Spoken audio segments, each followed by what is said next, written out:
Imagine you're an average gas station attendant in Vermont. Everyone thinks you're just a humble guy pumping gas every day. Then you pass away, and boom, turns out you're a multi-millionaire. Crazy, right? You never would have guessed this quiet janitor hid an $8 million fortune. That's the real story of Ronald Reed. He lived modestly, saved diligently, and invested patiently. Nobody knew he was secretly stacking money in the stock market. What's the secret sauce? It's all in how he thought about money. And guess what? We can learn a ton from a guy like that. Morgan Housel's book, The Psychology of Money, is packed with lessons about wealth and happiness. He doesn't just give number-crunching tips, he explains the quirky way we all think about money. This isn't Wall Street jargon, it's lessons we can all apply to our own lives. Today we're breaking down the top 5 lessons from that book, and trust me, they'll change the way you look at your wallet. Picture a friendly chat over coffee about money instead of a boring lecture. Lesson 1. Pay the price. Here's the thing. If you want big financial gains, you gotta pay a price. In investing, every easy jackpot comes with a catch. Volatility is just the price of admission to huge returns. Yeah, it sucks when your portfolio drops 20% overnight. Imagine if everyone bailed at the first dip. No one would ever win big. Ask any crypto investor during a crash. You have to handle the stress if you want the reward. Have you ever seen a friend panic sell stocks when the market dips? It's like seeing a roller coaster and bailing at the first drop. But if you want to ride, you pay the price. Warren Buffett didn't get rich by exiting at the bottom. He hodels through it all.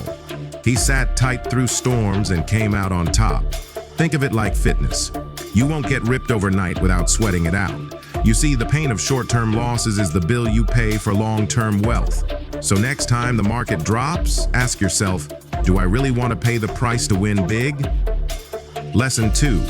Never enough. You know what's wild? For some people, more money still isn't enough. They keep chasing the next fancy car or bigger house and never feel satisfied. Imagine one of your buddies who just got a $100,000 job, but he already dreams of a $200,000 salary. It's like chasing a rainbow that always moves. In America, we're bombarded with upgrade culture. New phone, new car, new home. But if you don't recognize when you have enough, you'll always be running. Think of it this way. Have you ever saved up for something big, finally bought it, and still felt empty? That feeling shows up because maybe you didn't pause to be grateful for what you had. Guess what? Winning the lottery doesn't fix this. Some lottery winners go broke fast because they just keep raising their bar for enough. Bill Gates could easily buy a Lambo if he wanted, but guess what he drives? A humble Toyota. He's probably thinking that's enough. Even Ronald Reed knew enough. He didn't blow his paychecks on luxury. He lived simply, said, "This is enough," and let the rest grow quietly. Seriously, chasing more is a rat race that never ends. Sometimes you gotta say no to things you want, even if you can afford them. The lesson? Decide what enough means before your brain does for you. Lesson 3. Crazy is relative. Ever notice how what seems crazy to you might be normal to someone else? It's all about perspective. Imagine 2 friends. One grew up through the 2008 crash, the other didn't even know what a recession felt like. If the market dips, the first says, "Oh no, the sky is falling," and the second just shrugs, "Meh, I'll buy more." Both reactions feel sane based on their experiences. Crazy, right? It's like if your buddy thinks dropping $50 on dinner is insane, but your rich uncle does it on a Tuesday. We all compare our moves to the history we know. For example, millennials grew up on tech booms. Boomers saw the dot-com bust. So both generations think the other is crazy about stocks and crypto. And it's not just stocks, even houses. A $1 million home in NYC is normal, but that same money on a farm? Outrageous. So if someone says your money move is crazy, remember, they just have a different frame of reference. Lesson 4. Peekaboo moments. Here's something eerie. History loves to surprise us. One day the market's fine, the next, bam, something jumps out like a game of peekaboo. Think 2008 crash or 2020's pandemic crash. Nobody saw them coming. COVID-19 cratered the market in days. 1 minute you're sipping coffee, next your 401k is in the gutter. It's scary, right? But it happens. Morgan says we should always expect the unexpected. And guess what? Those surprises can pop up at any time. It's more a when than an if. That means having a plan. Keep an emergency fund, diversify, and don't put all your chips on one bet. Ronald Read lived through wars and market crashes, but he just kept buying safe companies and reinvesting dividends, quietly growing his stash. That steady approach is how you handle peekaboo events without panicking.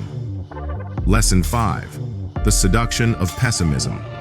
Lastly, we're suckers for bad news. Negative headlines grab our eyes. Optimism feels dumb. But here's the twist. Positive results usually win out in the end. Think about it. Every time stocks go up, do you see it plastered on every news ticker? Nope. But if they dip a bit, everyone screams crash in bold letters. It's easy to think gloom is smarter, but long term, the world tends to grow. Have you ever doom scrolled and felt like everything's falling apart? Me too. But history shows economies bounce back and keep moving up. For example, despite all the panic in 2020, the stock market climbed to new highs afterwards. Even Black Friday shoppers grumble about the economy, but those stores love the profits it brings. Morgan warns, don't let pessimism trick you out of future gains. Stay cautiously optimistic. Your future self will thank you for it. And that's a wrap. 5 lessons from the psychology of money with real-life spins. Patience beats panic. Perspective beats fear. Yep, double emphasis. Ronald Read showed us steady habits beat flashy schemes. Think about how you view money. Ask yourself, are you ready to pay the price, or are you scared to ride? Have you ever told yourself enough, or are you chasing an endless horizon? Do you remember your own crazy is relative moment? These ideas might seem small, but they can change everything. If this video helped, do me a solid. Like, subscribe, and share it with a friend. Drop your thoughts below. I'd love to hear your story. Thanks for hanging out, and remember, using your brain is the best investment you'll ever make.